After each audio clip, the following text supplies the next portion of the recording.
हमारे पिछले वीडियो में हमने कार्ल मार्क्स के धर्म के संबंध में जो विचार थे उनको डिस्कस किया था। उसी क्रम में आज के हमारे इस वीडियो में हम लोकतंत्र पर कार्ल मार्क्स के क्या विचार हैं उन विचारों को डिस्कस करने का प्रयास करेंगे। देखिए, मार्क्स मूलतः पूंजीवादी राज्य को श्रमिक वर्ग के हितों का विरोधी मानते हैं और इसलिए वे पूंजीवादी राज्य में मौजूद सभी प्रकार की जो शासन प्रणालियां हैं उनका पूर्णतया वे विरोध करते हैं। लेकिन तुलनात्मक दृष्टि से उन्होंने निरंकुश पूंजीवादी शासन की तुलना में जो लोकतांत्रिक पूंजीवादी शासन है उसको एक प्रकार से अच्छा बतलाया है।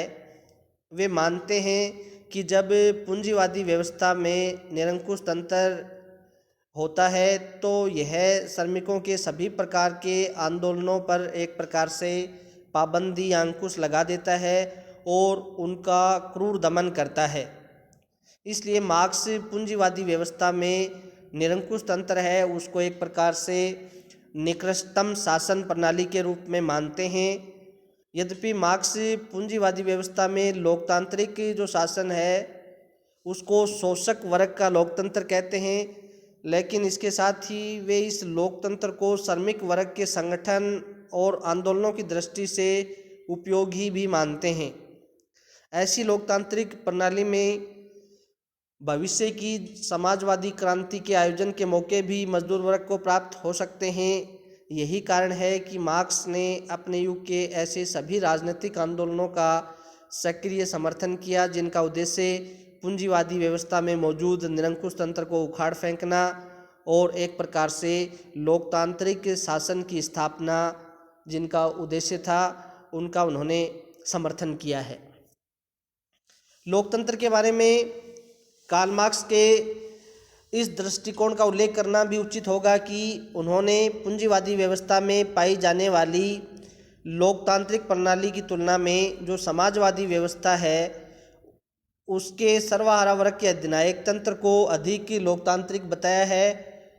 उनका यह भी तर्क है कि पूंजीवादी व्यवस्था का लोकतंत्र मूलतः अल्पसंख्यक पूंजीपति वर्ग का लोकतंत्र होता है, लेकिन समाजवादी व्यवस्था में सर्वहारा वर्ग का जो अधिनायक तंत्र होता है वो बहुसंख्यक मजदूर वर्ग का एक प्रकार से लोकतंत्र होता है और यह मात्र पूंजीपति वर्ग के अंत के लिए ही निरंकुश शासन है वो सिद्ध होता है।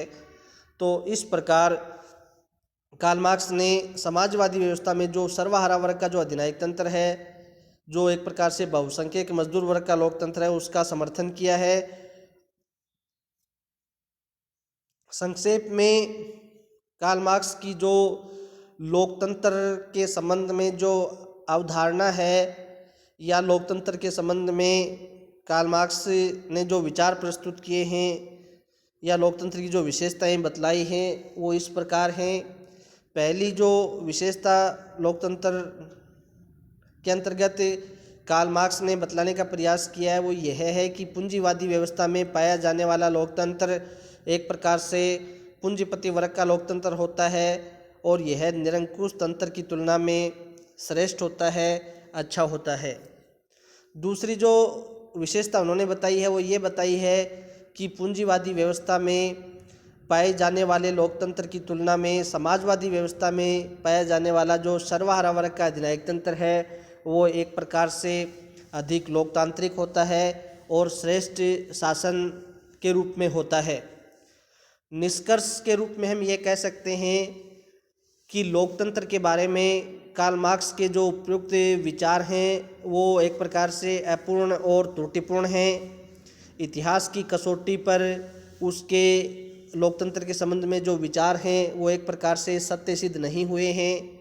उन्होंने 19वीं सदी की पूंजीवादी व्यवस्था के संदर्भ में लोकतंत्र को मात्र पूंजीपति वर्ग के हित की शासन प्रणाली बताया है, लेकिन कार्ल मार्क्स की मृत्यु के बाद इस लोकतंत्र ने एक प्रकार से लोक कल्याणकारी राज्य के सिद्धांत को अपनाया है और श्रमिक वर्ग के सामान्य कल्याण और हितों की रक्षा के लिए विभिन्न नीतियां और अनेक प्रकार के लोक कल्याण के जो कार्यक्रम हैं उनको लागू किया है।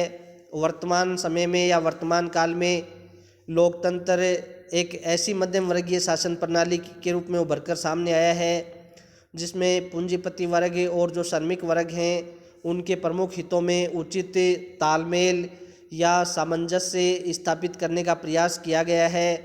यद्यपि कार्ल मार्क्स ने सर्वहारा वर्ग के अधिनायक तंत्र को मजदूर वर्ग का लोकतंत्र बताया था, लेकिन विभिन्न देशों में स्वयं मजदूर वर्ग ने इसको ठुकराया है और मार्क्स द्वारा निंदित जो पूंजीवादी व्यवस्था वाले लोकतंत्र को स्वेच्छा से उन्होंने अपनाया है। तो इस प्रकार कार्ल मार्क्स के जो लोकतंत्र के संबंध में जो विचार हैं वो वर्तमान समय में इतने अधिक प्रासंगिक नहीं हैं। उस समय कार्ल मार्क्स ने लोकतंत्र के संबंध में जो अपनी धारणा प्रस्तुत की थी उसको वर्तमान के जो लोकतांत्रिक जो राज्य हैं उनके संबंध में वो एक प्रकार से अप्रासंगिक नज़र आते हैं। लेकिन फिर भी कार्ल मार्क्स के जो लोकतंत्र के संबंध में जो विचार हैं उनका अपना महत्व है।